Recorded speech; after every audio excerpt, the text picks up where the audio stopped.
زندگی کے عظیم سبق۔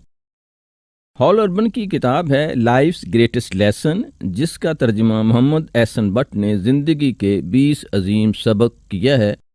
آج میں آپ کی خدمت میں 12واں سبق پیش کر رہا ہوں۔ اہداف خواب ہوتے ہیں۔ آل نائٹنگیل کا کہنا ہے جن لوگوں کے سامنے اہداف ہوتے ہیں وہ کامیاب ہو جاتے ہیں۔ اس کی وجہ یہ ہوتی ہے کہ انہیں علم ہوتا ہے کہ وہ کہاں جا رہے ہیں۔ عمل کی تحریک اور اہداف۔ میں نے ایک وجہ سے اہداف کے باب سے پہلے عمل کی تحریک والا باب لکھا ہے۔ یہ دونوں مل کر نہ صرف انسانی قوت کا عظیم ترین سرچشمہ ہوتے ہیں بلکہ ہر کامیابی کا بیج بھی۔ جب ہم عمل کی تحریک کو اپنے اہداف سے ملاتے ہیں تو پھر کوئی چیز ایسی نہیں ہوتی جو ہمارا راستہ روک سکے۔ ہر کامیابی خواہ چھوٹی ہو یا بڑی ہدف ہوتی ہے اور اس کے حصول کی تحریک ایندھن کا کام کرتی ہے۔ میں نے پچھلے باب میں کہا تھا کہ مجھے اکثر تحریک آفریں تقریریں کرنے کا کہا جاتا ہے۔ جہاں میں ان پر یقین نہیں رکھتا وہاں میں اکثر دعوتیں قبول کر لیتا ہوں۔ یہ ایک تضاد نہیں ہے؟ نہیں، یہ تضاد نہیں ہے۔ میں لوگوں کو تحریک دینے کی کوشش کرنے کی بجائے اپنے آپ کو تحریک دینے کی اہمیت واضح کرتا ہوں۔ میں خواہش، یقین اور ذہنی تصویروں پر بات کرتا ہوں۔ پھر میں اپنے پسندیدہ موضوع یعنی اہداف پر بات کرتا ہوں۔ میں انہی کے متعلق تقریر کرتا ہوں، لکھتا ہوں اور پڑھاتا ہوں۔ اہداف نہ صرف پوری زندگی کا احاطہ کرتے ہیں بلکہ یہ سب سے مؤثر تحریک دہندہ بھی ہوتے ہیں۔ اہداف جن کا ہم تعین کرتے ہیں اور تحریک کی گہرائی ہر شے سے بڑھ کر ہماری زندگیاں بناتے ہیں۔ اہداف اتنے اہم کیوں ہیں؟ کامیابی کی تعریف متعین کرنے کے بہت سے طریقے ہیں۔ کامیابی کی سب سے اچھی تعریف جو میری نظر سے گزری وہ یہ ہے، اہم اہداف کو درجہ بدرجہ حاصل کرنے کا نام کامیابی ہے۔ انسانی کامیابی کے تمام ماہرین جس ایک بات پر متفق ہیں وہ ہے اہداف طے کرنا۔ کامیابی اتفاقاً نہیں ملتی، اسے سوچے سمجھے منصوبے کے ذریعے حاصل کیا جاتا ہے۔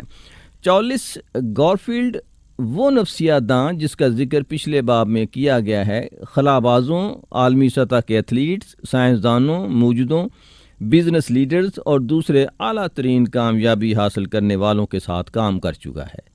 اس کا یقین ہے کہ ہر کامیابی ایک مشن سے شروع ہوتی ہے۔ مشن سے مراد ہے ایک خاص ہدف اور اس کے حصول کی شدید خواہش۔ اہداف انسانی تاریخ میں ہر ترقی کا نقطہ آغاز ہے۔ نیپولین ہل کہتا ہے، انسانی ذہن جو کچھ سوچ سکتا ہے اسے حاصل کیا جا سکتا ہے۔ اہداف بغیر جینا ایسے ہی ہے جیسے کوئی شخص سفر پر تو جائے لیکن اس نے منزل کا تعین نہ کیا ہو۔ اگر آپ نہیں جانتے کہ آپ کہاں جا رہے ہیں تو یقیناً آپ کہیں بھی نہیں پہنچیں گے۔ ہمارے ملک میں بے شمار مواقع دستیاب ہونے کے باوجود لوگ ناکام زندگی گزار رہے ہیں۔ اس کے باوجود وہ نہیں سمجھتے کہ وہ کیوں ناکام ہیں۔ المیہ تو یہ ہے کہ بے شمار نوجوان بھی ایسی ہی زندگی بسر کر رہے ہیں۔ وہ مسلسل چل رہے ہیں لیکن کہیں نہیں پہنچ رہے۔ اس کی وجہ یہ ہے کہ انہوں نے منزل کا تعین ہی نہیں کیا۔ ایک بہت ہی سادہ سی چیز ہر انسان کی زندگی کا راستہ بدل سکتی ہے، خواہ اس کی عمر کتنی اور ماحول کیسا ہی کیوں نہ ہو۔ وہ چیز ہے واضح طور پر طے کیا ہوا ہدف۔ بدقسمتی سے ہمیں کلاس روم میں اہداف کے متعلق نہیں پڑھایا جاتا۔ ہم اسکولوں میں یہ نہیں پڑھاتے کہ زندگی کیسے کام کرتی ہے اور بنیادی اہمیت کی حامل باتیں کون کون سی ہیں۔ اہداف کا تعین کرنا ایسی ہی ایک بنیادی اہمیت والی بات ہے۔ امید ہے کہ اس باب کے مطالعے سے آپ کی تعلیم میں موجود ایک خلا پر ہو جائے گا۔ میں نے گزشتہ 20 سال میں بہت سی زندگیاں، جن میں میری اپنی زندگی بھی شامل ہے، اہداف کے تعین کی وجہ سے بدلتی دیکھی ہیں۔ جب لوگوں کو علم ہو جاتا ہے کہ اہداف کیا ہوتے ہیں اور انہیں کیسے حاصل کیا جاتا ہے تو وہ ناقابل یقین کام انجام دینے پر قادر ہو جاتے ہیں۔ اہداف کا تعین کرنے کے فائدے۔ اگر ہم نے اہداف کا تعین کیا ہوا ہو تو ہماری زندگی کئی اعتبار سے مالا مال ہو جاتی ہے۔ عمل کی تحریک۔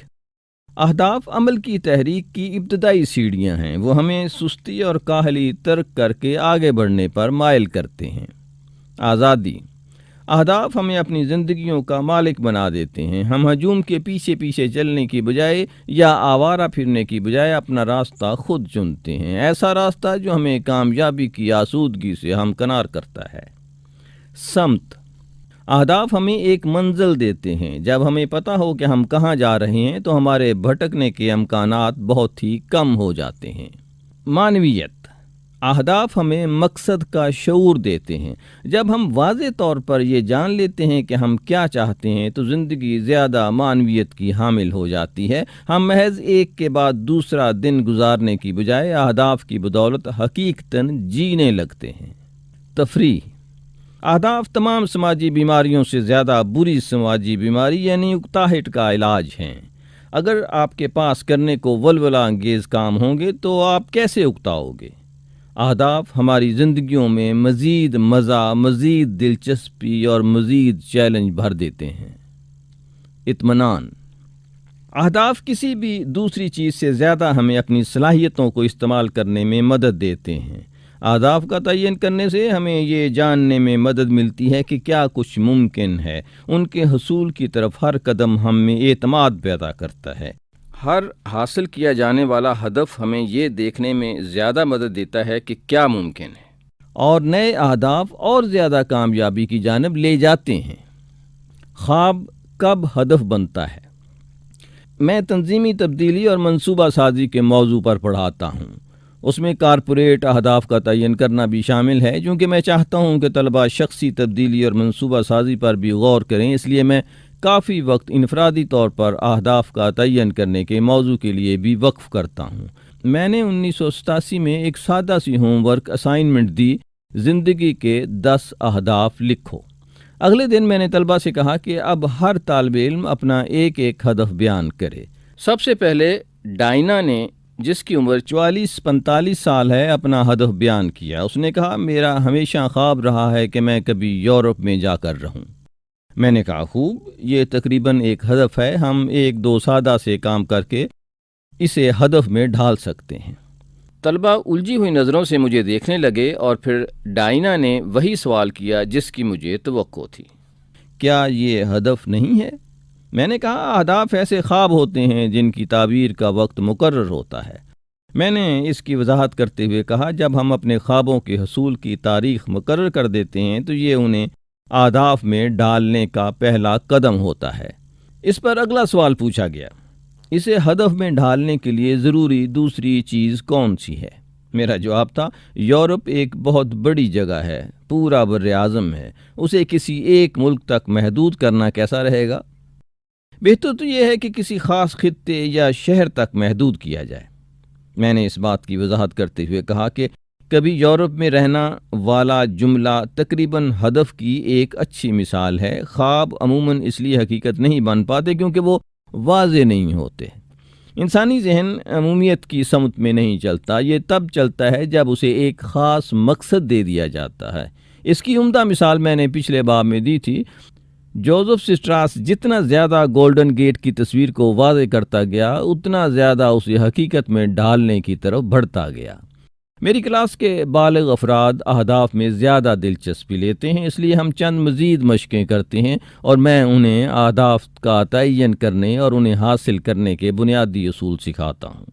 جب کورس مکمل ہو جاتا ہے تو وہ اپنے تاثرات کا اظہار کرتے ہوئے کہتے ہیں کہ انفرادی سطح پر اہداف کا تعین کرنے والا یونٹ سب سے اچھا تھا۔ 3 سال بعد مئی 1990 میں مجھے ایک لفافہ ملا جس پر ویانا آسٹریا کی مہر لگی ہوئی تھی۔ میں نے اسے کھولا تو دیکھا کہ کاغذ کی پیشانی پر لکھا تھا، اہداف ایسے خواب ہوتے ہیں جن کی تعبیر کا وقت مقرر ہوتا ہے۔ وہ ڈائنا کا خط تھا۔ اس نے لکھا تھا کہ اس نے یورپ میں آباد ہونے کی بجائے پہلے آسٹریا اور پھر ویانا لکھا اور وہاں پہنچنے کے سال مقرر کیے۔ اسے اقوام متحدہ میں ایک شاندار ملازمت مل گئی تھی، اس کا خواب سچ ہو گیا۔ خواب کو ہدف میں ڈھالنے کی یہ ایک عظیم مثال ہے۔ اگر تم اہداف کی فہرست بناؤ اور پھر ان پر کام شروع کرو تو کیا ہوگا؟ میں ٹھیک جانتا ہوں کہ کیا ہوگا۔ اس کی وجہ یہ ہے کہ تقریباً 20 سال پہلے میں یہ کام کر چکا ہوں۔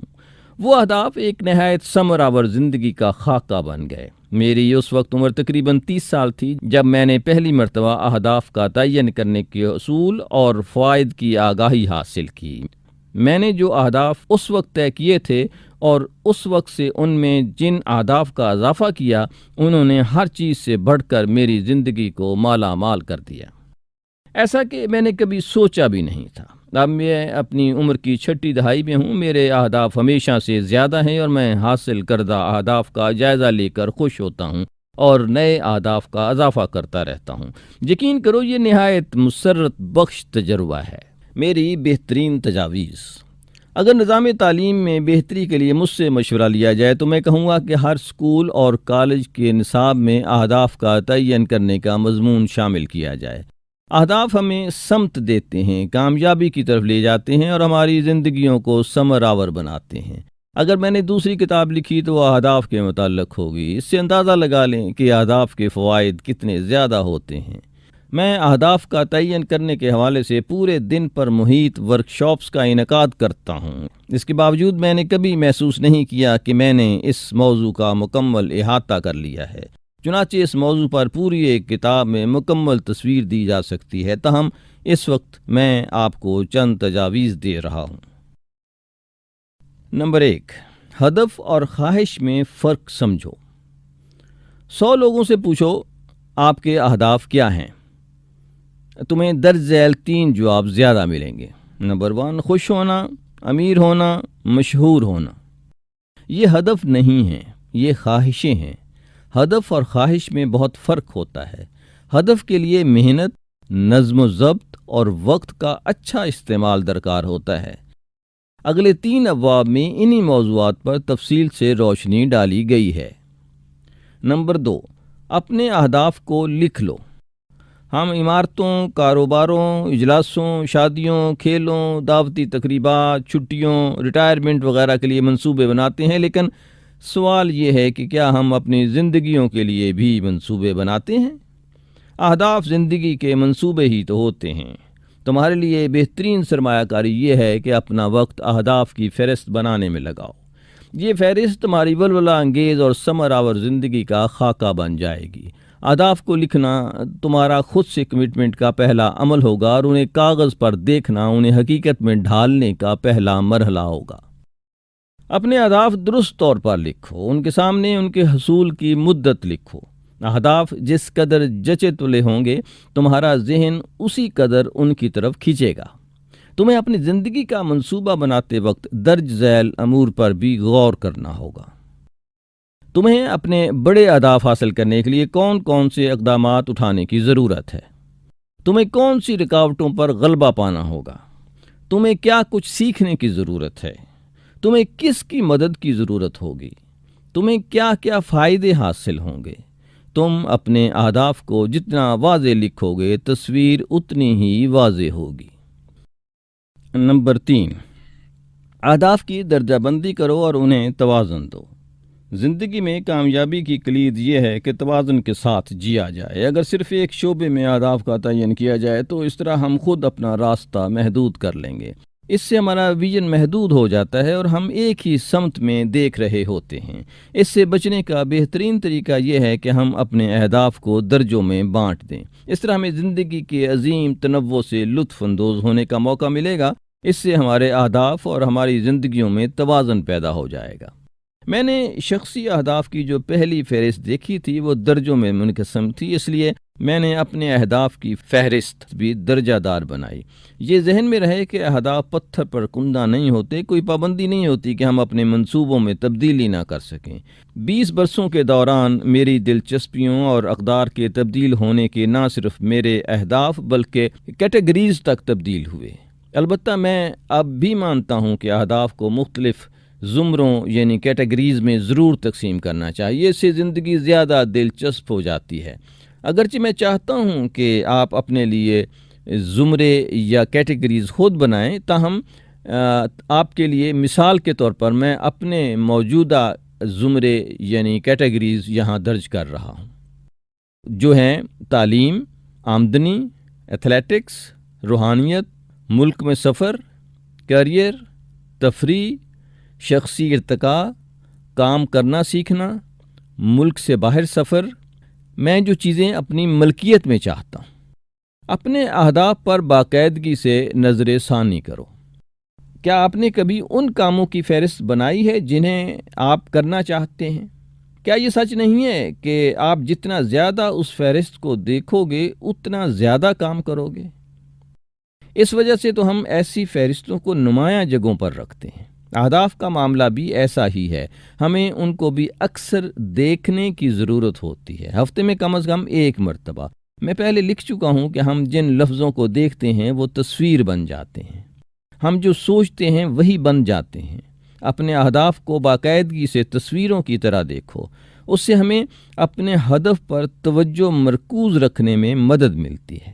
سال میں ایک بار اہداف کا دوبارہ جائزہ لینا اچھا ہوتا ہے۔ میں ہر سال جنوری میں یہ کام کرتا ہوں۔